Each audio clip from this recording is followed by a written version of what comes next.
58 years. 58 years between NFL championships. 58 years of clipped wings. 58 years of the highest of flights crashing and burning before arriving at the desired destination. Between the 58 years from 1960 till now, the world has experienced much. The Berlin Wall was built. Man landed on the moon.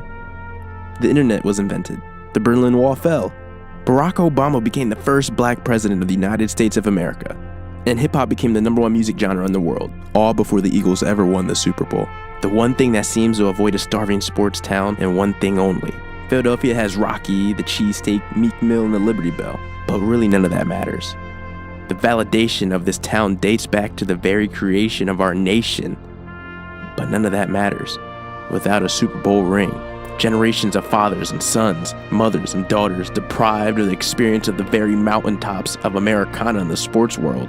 Beloved legends like Reggie White, Jerome Brown, and Brian Dawkins, all ingrained in the very soil of this city. But none of them have achieved the highest of highs for what we desperately need. But even through our long search for that very thing that keeps eluding our fan base, that hasn't stopped any of us from flying with our team through the valleys and through the peaks.